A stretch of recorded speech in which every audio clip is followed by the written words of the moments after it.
जय माता दी मित्रों, सभी साथियों को नमस्कार। आज के इस एपिसोड में मैं आप लोगों को बतलाने वाला हूं चार्ल्स सोबराज के बारे में। चार्ल्स सोबराज नाम तो सुना ही होगा। दुनिया का सबसे बड़ा शातिर मुजरिम और एक ऐसा मुजरिम जो दुनिया में सेलिब्रिटी भी है। मतलब कि ऐसा मुजरिम जिसका पूरी दुनिया में नाम चलता है और जिसके ऊपर कितनी सारी फिल्में भी बन चुकी हैं, और जेल में रहते रहते ही जिसने लगभग 100 करोड़ रुपए कमा लिए और बहुत सारे मर्डर किए। सब कुछ हुआ, अपने फांसी से बचने का कैसा उपाय लगाया, किस किस तरीके से उसने क्या क्या साजिशें रची, वो सारी बातें आज मैं आप लोगों को इस एपिसोड में बतलाता हूँ। सबसे पहले बतलाते हैं चार्ल्स सोबराज के बारे में। जन्म हुआ था 6 अप्रैल 1944 को वियतनाम के सैगोन में। माँ जो थी वो वियतनामी थी और पिता इंडियंस थे। लेकिन उसकी माँ ने फिर सेकंड मैरिज किया था किसी फ्रांसीसी से, तो इसे जो फ्रांस की जो नागरिकता होती है वो मिल जाती है। उसके बाद 19 साल की उम्र में ये चोरी करता है कार की चोरी में से फिर 8 महीने की सजा होती है। उस 8 महीने की सजा में जेल में ये बहुत कुछ सीखता है और समझिए तो एक तरीके से क्राइम की दुनिया में चला जाता है। 1963 में जब ये जेल से जैसे तैसे जमानत पे फिर बाहर निकलता है, कोई इसका साथी होता है या फिर इनके कोई संस्था ऐसी होती है जिसको जमानत दिलवाती है। 1963 से लेकर के 1969 तक, 63 से 69 तक ये लगातार क्राइम करता है। छोटी मोटी चोरी करना, ड्रग्स बेचना, स्मगलिंग करना, तस्करी करना, ये सारा काम ये करता रहता है। 1969 में ये क्या करता है, एक कार की चोरी कर लेता है और उस कार के अंदर अपना सारा चुराया हुआ जो भी उसका कीमती सामान था वो सारा सामान लेकर के और निकल जाता है फ्रांस से। और जैसे तैसे होते हुए ये बम्बई पहुंच जाता है, आज का मुंबई। साथ में तब तक इसकी जो एक गर्लफ्रेंड होती है, जो पारसी लड़की होती है, इसको साथ में रखता है और फिर शादी भी कर लेता है उससे। उसी समय में 1969-70 के बीच में बम्बई में ही बेटी का जन्म होता है। बेटी का नाम है शोभा सोबराज। अब यहाँ पे ये बम्बई में आने के बाद ये भारत, पाकिस्तान और अफगानिस्तान के बॉर्डर पर ड्रग्स और कार की सेलिंग शुरू कर देता है। अब ड्रग्स बेचने का जो सबसे पहले होता है, इसके पीछे ये रहता है कि जो भी हिप्पी लोग होते हैं, हिप्पी जो होते हैं वो अजीब ढंग से रहते हैं, लंबे लंबे बाल रखते हैं, कपड़े अलग टाइप के रहते हैं और ड्रग्स लेते हैं। तो उन लोगों को ये ड्रग्स सप्लाई करता था। और सबसे बड़ी बात ये थी कि इसके अंदर ये एक तरीके से वशीकरण जानता था, जिसके साथ इसने बात कर ली वो इसका हो गया। तो इसके अंदर एक बहुत बड़ी बात थी कि बात करने का जो क्षमता थी, वाकपटुता जो थी, सामने वाला प्रभावित हो जाता था और इसकी गिरफ्त में आ जाता था और उसके बाद ये वही लूटपाट करके मार दिया करता था। इस तरीके से समझिए 1963 से 1969 तक फ्रांस में क्राइम होता है। 1969 में फिर ये इंडिया आ जाता है, बम्बई में रहने लगता है। 1970 में बेटी उषा का भी जन्म होता है। उसके बाद 1971 में ये फिर ग्रीस चला जाता है। ग्रीस में भी इसको वहाँ पे पुलिस पकड़ती है, वहाँ के जेल में भी इसको रहना पड़ता है, रोडीज पुलिस स्टेशन में। वहाँ से छत से कूद के भाग जाता है। उसके बाद फिर 1971 में फिर दिल्ली आ जाता है। दिल्ली में एक अशोका होटल है, काफ़ी मेरे ख्याल से सरकारी, वो जो आईटीसी वाला होता है होटल, वो होटल है। उसके अंदर एक बड़ी सी ऐसी शॉप थी जिसमें ज्वेलरी वगैरह थी और वहाँ पे ये डकैती डालता है। और डकैती डालने के बाद ये सारा सामान को पैक करके और सोचता है कि मैं यहाँ से अब बम्बई निकल जाऊँ। लेकिन एयरपोर्ट पे ये पकड़ा जाता है। एयरपोर्ट पे जब इसको पता चल जाता है कि मेरा सारा सामान पकड़ा गया और अब तो मैं गिरफ्तार हो जाऊंगा, तो वहाँ पे पुलिस वालों को फिर चकमा देकर निकल देता है। और वहाँ पे लेकिन फिर पुलिस वाले जैसे तैसे इसको पकड़ते हैं और इसको तिहाड़ जेल शिफ्ट कर दिया जाता है। अब ये सोचता है कि तिहाड़ जेल से निकला कैसे, तो वो तिहाड़ जेल में फिर ये अपेंडिसाइटिस दर्द का बहाना मारता है, हॉस्पिटल जाता है और हॉस्पिटल से फिर 9-11 हो जाता है। यानी कि समझिए कि पुलिस इसके लिए बाएं हाथ का खेल थी। जेल से निकलना, पुलिस के चंगुल से निकलना, पुलिस को धोखा देना, ये सारा इसका बाएं हाथ का खेल था। उसके बाद तिहाड़ में जब बीमारी का बहाना बनाकर ये बाहर निकल जाता है, उसके बाद वहां से फिर भागते भागते ये काबुल पहुंचता है। 1972 आ गया। 1972 में काबुल की जेल में बंद होता है। वहाँ देखिए वहाँ क्या करता है, चूंकि ये नशा का व्यापार करता था, इसके पास तरह तरह के नशा का जो सामग्री रहता था इसके पास। और इसकी कहते हैं कि आसपास के लोग इससे प्रभावित रहते थे। तो उस काबुल की जेल में ये जो संतरी, जो पहरेदार, जो वॉचमैन होते हैं, उनको नशा खिला देता है और नशा खिला करके फिर वहाँ से भाग जाता है। अब 1973 से लेकर के 1976 के बीच में ये पहुंच जाता है मलेशिया, बैंकॉक। और असली क्राइम वहां पे शुरू होता। अब तक तो ऐसे क्या करता था कि नशा देता था, लूटता था और फर्जी पासपोर्ट बनाकर यात्रा करना, किसी को अपने बातों से प्रभावित करके उसको बाद में लूट लेना, ये सारा काम चल रहा था। अभी तक इसने किसी का खास मर्डर के चार्ज में ये नहीं आया था। 1973 से 1976 के बीच यहाँ पे थाईलैंड में एक पटाया बीच है, वहाँ पे इसने क्या किया कि जो हिप्पी लोग जो होते हैं और सबको ये नशा देता था, और नशा देने के बाद लोग इससे जुड़ते थे। नशा जिसको चाहिए, ड्रग्स चाहिए जिसको, वो इससे जुड़ते थे, तो ये इनको नशा बेचता था। और उसके बाद धीरे धीरे करके देखता था कि कौन कितने पैसे वाला है, और उसको फिर आकर्षित करके फिर बाद में वो उसको मार देता था। तो सबसे पहले ये होता है कि 1975 के आसपास थाईलैंड में पटाया बीच पे कुछ लड़कियों की लाशें मिलती है। हैं। बाद में तफ्तीश होती है तो पता चलता है कि वो जो लड़कियां थी वो बिकनी पहनी हुई थी। और बाद में चार्ज इसी पर आ जाता है कि ये क्या करता है कि जो इसके बाद, चूंकि 2-3 ऐसा केस लगातार होता है कि बिकनी पहने हुए लड़कियों की लाशें मिलती हैं, बाद में पता चलता है कि इसका मर्डर ये चार्ल्स सोबराज ने किया है। उसके बाद उसी समय इसका नाम बिकनी किलर भी पड़ जाता है। और इस तरीके से, और कहा जाता है कि ये हिप्पी जो होते हैं इनसे नफरत भी करता था। हिप्पी वो लोग होते हैं, आप लोगों ने अगर हरे रामा हरे कृष्णा फिल्म देखी होगी देवानंद की, तो उसमें देखा होगा कि कुछ हिप्पी लोग वो होते हैं जो बड़े बड़े लंबे बाल रखते हैं, कपड़े ढीले ढाले पहनते हैं, देर रात तक पार्टी वगैरह करते हैं और ड्रग्स पूरा यूज करते हैं, और अपने आप को कहते हैं कि हम किसी की बंदिश में नहीं रहेंगे। तो उसको हिप्पी कहा जाता था। हिप्पियों के संपर्क में आना, उनको ड्रग देना, उनको आदत लगवाना, उनसे पैसे खींचना और बाद में उनको मार के उनको लूट लेना, यही काम था। तो इस तरीके से वो किसी के साथ बात करके पहले ट्रस्ट हासिल करता था और फिर उसको धोखा देके मार देता था। उसने खुद के भी इंटरव्यू में कहा है, वेलमैन जी का मैंने एक इंटरव्यू देखा था, उसमें वो कहते हैं कि मुझे अगर 2 मिनट के लिए दे दो, मैं अगर किसी के साथ बात कर लूँगा तो वो मेरे साथ वो प्रभावित हो जाएगा। यानी कि एक ऐसी क्षमता थी कि सामने वाला अच्छी तरीके से प्रभावित हो जाता था। उसके बाद ये 1973 से 76 तक थाईलैंड में क्राइम चलता रहा, पैसा जमा करता रहा, लूटता रहा। 1975 में फिर ये ग्रीस जाता है। ग्रीस में पुलिस वाले इसको पकड़ लेते हैं। चूंकि इतना कुख्यात हो चुका था कि इसको वहां के एजीना टापू जो समुंदर के बीचों बीच में था, चारों तरफ समुंदर था, तो एजीना टापू में इसलिए जेल में बंद कर दिया जाता है ताकि ये यहाँ से भाग ना पाए। लेकिन चार्ल्स सोबराज तो चार्ल्स सोबराज है, वो वहां से भी पुलिस वालों को चकमा देते हुए निकल जाता है।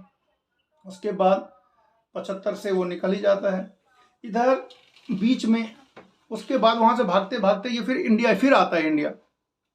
और इंडिया आने के बाद 1975-76 में जब इंडिया आता है तो वहां पे फिर से अपना काम शुरू। यानी कि वहां पे आने के बाद फिर से ये टूरिस्ट को बहलाता है, फुसलाता है, ड्रग्स देता है, कार चोरी करता है, फर्जी पासपोर्ट पे यात्रा करता है और एक फ्रेंच टूरिस्ट को नशीली चीज खिलाकर लूटपाट करके उसको मार देता है। इसमें वो पकड़ा जाता है और पकड़े जाने के बाद उसको तिहाड़ जेल शिफ्ट कर दिया जाता है। तिहाड़ जेल जब शिफ्ट कर दिया जाता है, इधर मलेशिया से जो भी वो प्रत्यर्पण संधि के तहत वो आता है कि इसको थाईलैंड के सुपुर्द कर दिया जाए, क्योंकि थाईलैंड में इसके पास कम से कम 24 मर्डर का चार्ज था। तो 24 मर्डर का चार्ज तो सीधी सीधी इसको फांसी मिलनी थी। अगर ये थाईलैंड जाता तो वहाँ पे इसको फांसी मिलनी थी।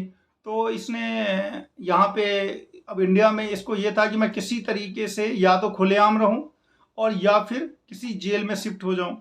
तो फिर ये मर्डर करता है। इसके लिए इसको 12 साल की कैद होती है। 12 साल की कैद होती है 1976 से 1988 तक। और चूंकि इसका जो 20 साल मलेशिया के अंदर में एक कानून है, एक ऐसा कानून है जो और देशों में शायद नहीं, अपने इंडिया में तो नहीं है, कि वहां पे अगर कोई क्राइम करता है तो 20 साल के भीतर उसको पकड़ना होता है और सजा देनी होती है। यानी कि अगर किसी ने कोई क्राइम किया और 20 साल के अंदर अगर पकड़ाया नहीं तो फिर उस पर कोई केस नहीं चलता है, वो बरी हो जाता है। तो ये चार्ल्स सोबराज को पता होता है और वो यही बस सोच में लगा रहता है कि अब मैं क्या करूं। तो लगभग 12 साल के लिए वो इंडिया की जेल में तो बंद हो जाता है। अब ये स्थिति आ जाती है कि भाई उसकी तो रिहाई होगी अब 1988 में। तो चार्ल्स सोबराज को अब ये लगता है कि अब मेरी रिहाई होगी, प्रत्यर्पण संधि होगी और फिर मुझे डिपोर्ट कर दिया जाएगा मलेशिया। इसके लिए वो एक फिर से प्लानिंग रचता है, मतलब कि अपने आप को मौत से बचाने के लिए, अपने आप को कैपिटल पनिशमेंट से बचाने के लिए वो एक जेल से भागने का साजिश रचता है। वो करता क्या है, ये कहानी बड़ी ही दिलचस्प है। मार्च 1986 की बात है। तिहाड़ जेल में ये बड़े ऐशो आराम से रहता था, बड़ी बात थी, ये सबको प्रभावित कर लेता था। और उसने लगभग 10 दिन पहले से ही सभी को बोला कि मेरा बर्थडे आने वाला है और मैं बर्थडे में इस बार सेलिब्रेट करने चाहता हूँ और मैं अपने बर्थडे में सबको मिठाई खिलाना चाहता हूँ। क्योंकि इसका व्यवहार इतना अच्छा था कि सभी लोग मान जाते हैं। और उस दिन संडे का दिन होता है, मार्च 1986 में किसी संडे की बात है। और वो क्या करता है, बाहर से मिठाई मंगवाता है और उस मिठाई में ये नशा भी डाल देता है। नशा यानी कि कोई भी ड्रग्स। उसका पहले एक्सपेरिमेंट भी कर लेता है कि ताकि ज़्यादा नशा ना पड़ जाए। इसके जितने भी इसने जो मर्डर किए उसमें कहा जाता है कि ऐसा भी हुआ है कि इसने किसी को ज़्यादा नशा दे दिया जिससे वजह से भी मौत हो चुकी थी।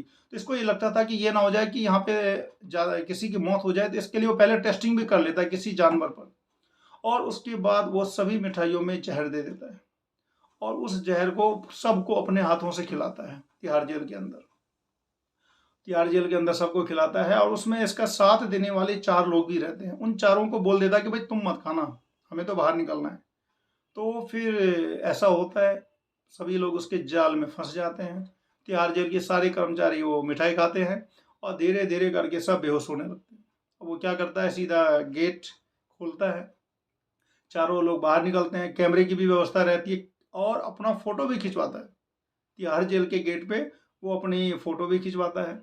उसके बाद वो सीधा चला आता है, NDLS नई दिल्ली आ जाता है। वहां से गोवा की कोई ट्रेन पकड़ लेता है, टिकट कटा के वो गोवा पहुंच जाता है। गोवा में आराम से रहने लगता है। अब इधर तिहाड़ जेल का जो प्रशासन था, वो समझिए कि इतना बड़ा कांड हो जाना पूरे पुलिस वालों की इज्जत का सवाल था। पूरी तरीके से ढूंढा जाता है उसको, पूरे इंडिया में उसके नाम का वारंट निकल जाता है। और जैसे तैसे गोवा में वो बिल्कुल ऐसे ही घूम रहा होता है, उसको कोई डर नहीं आता कि मुझे कोई पकड़ लेगा। गोवा में वो कहीं पे घूम रहा था और उसको फिर पकड़ लिया जाता है। और पकड़ लेने के बाद फिर से उसको तिहाड़ जेल लाया जाता है। अब चूंकि पुलिस वालों को भी ये नहीं पता था कि इसका इतना बड़ा ये मास्टरमाइंड है, और वो फिर आ जाता है। उसके बाद फिर से उसके ऊपर चार्ज लग जाता है लगभग 10 साल का। और उसके बाद 1997 तक फिर से वो तिहाड़ जेल में ही रहता है। 97 में फिर तिहाड़ जेल से छूटने के बाद, तब तक वो जो थाईलैंड का जो 20 साल वाला कानून था वो खत्म हो चुका था। तो अब ये निश्चिंत हो जाता है कि चलो भाई, अब तो मेरी जिंदगी आराम से कटेगी। और वो फिर अपना जो भी फ्रांस में पहुंच जाता है, अपने होम टाउन में। और आराम से 97 से लेकर के 2003 तक वो समझिए तो एक सेलिब्रिटी बन जाता है। उसके पास फिल्म मेकर पहुंच जाते हैं कि भाई हमें आपके ऊपर फिल्म बनानी है, वो हॉलीवुड वाले।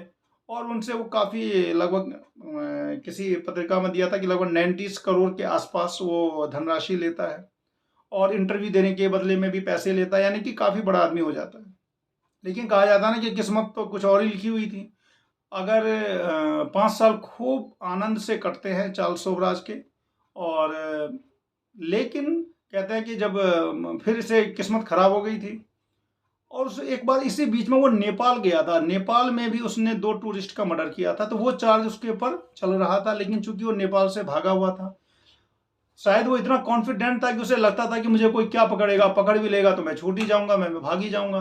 तो फिर वो नेपाल जाता है, और मतलब 2002-3 के आसपास में। और नेपाल में वो किसी कैसीनो के बाहर रहता है, कैसीनो जो जुआ खाना होता है वहाँ पे।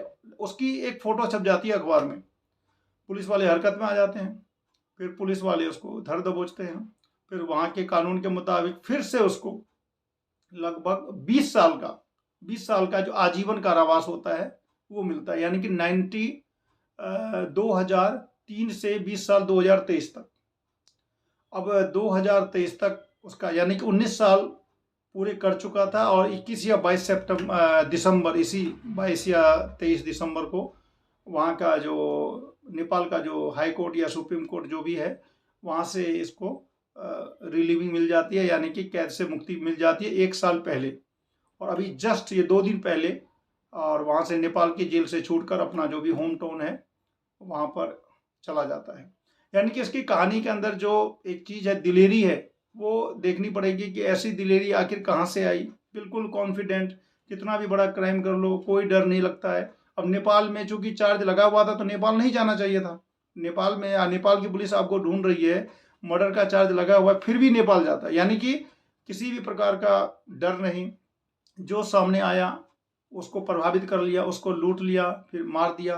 तो इस तरीके से जो चार्ल्स शोभराज की जो ज़िंदगी है वो ऐसे चलती है। और जो अगर हम निजी ज़िंदगी कहें तो इसी बीच में पहली शादी तो उसी समय हो जाती है 1969 में। उसके बाद इसकी एक और फ्रेंड होती है जिसके साथ ये क्राइम करता है। उसके बाद नेपाल के जेल में भी, नेपाल की बात बतला देता हूँ कि नेपाल की जेल में जो इनका जो वो था वकील था, वकील की जो बेटी थी, कोई निकिता विश्वास लड़की थी, उसके साथ ये जेल के अंदर भी शादी करते हैं। सोचिए कि कितना बड़ा, मतलब जेल के अंदर कोई क्रिमिनल शादी भी कर रहा है। तो वो निहिता विश्वास जो बाद में बिग बॉस में भी आई थी, तो निहिता विश्वास से भी शादी होती है, बाद में सुनते हैं कि तलाक हो गया। यानी कि जिंदगी में कभी अस्थायित्व तो नहीं रहा, परमानेंट कहीं एक जगह नहीं, एक जेल से दूसरे जेल, दूसरे जेल से तीसरे जेल। अभी लगभग 44 यानी कि लगभग 78 साल में लगभग 45 साल जेल में बिताया। तो इस तरीके का जो होता है, इस चार्ल्स शोभराज की कुंडली में अभी काफ़ी शिद्दत से ढूंढा भी। एस्ट्रो सेज पे तो केवल 12 बजे का टाइम था, तो 12 बजे का टाइम जो होता है वो तब डाला जाता है जब उनके पास टाइम नहीं होता है। तो मैं और भी ढूंढा है, तो फिर इनकी कुंडली मुझे मिल गई है। चार्ल्स शोभराज की कुंडली का जो बर्थ टाइम है वो मिल चुका है। और उस कुंडली में जब मैंने देखा तो काफ़ी सारे बंधन योग लगे हुए हैं, हत्यारा योग लगा हुआ है, एक शादी शादी का योग लगा हुआ है, लव मैरिज का योग लगा हुआ है, देश देशांतर भ्रमण योग लगा हुआ है। वो सारी चीज़ें मैं अभी एक नेक्स्ट वीडियो में आप लोगों के समक्ष रखूँगा।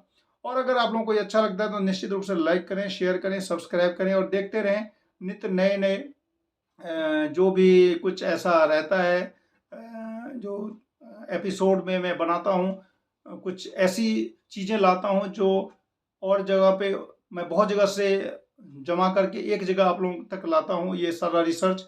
और इसमें मैं आप लोगों को एक चीज़ और बतला देता हूँ कि इन्होंने किस किस को मारा था। उसमें जो पेपर में जो नाम दिया गया है वो बहुत सारे, सारे के सारे, इसका मतलब यह है कि सारे इंडिया से बाहर के ही लोगों को इसने मारा। यानी कि सभी टूरिस्ट लोगों को मारा, जो कहीं भी कहीं टूरिस्ट जाते थे तो टूरिस्ट लोगों को ये ज़्यादा से ज़्यादा मारता था। हिप्पी कल्चर से नफरत थी, हिप्पी कल्चर वालों को ढूंढ ढूंढ के मारना, उनको लूटना, ये सारा काम इसका चलता रहता था। और समझिए कि 1997 से लेकर के और 2003 तक किसी हीरो से कम स्थिति नहीं थी। जब तिहाड़ जेल से छूटने के बाद जब वहाँ पे अपने होम टाउन जाता है तो वहाँ पे किसी हीरो से कम स्थिति नहीं थी। वहाँ पे बड़े बड़े फिल्म मेकर, बड़े बड़े प्रेस वाले पहुँच जाते हैं पैसा देने के लिए, कितना पैसा लो और हमें अपना इंटरव्यू दो या अपना राइट दे दो फिल्म बनाने के लिए। तो इस तरीके से जो चार्ल्स शोभराज की जो ज़िंदगी है वो काफ़ी स्ट्रगल और दिलेरी वाली है। तो मिलते हैं फिर नेक्स्ट वीडियो में इसकी कुंडली लेकर के। तब तक के लिए नमस्कार।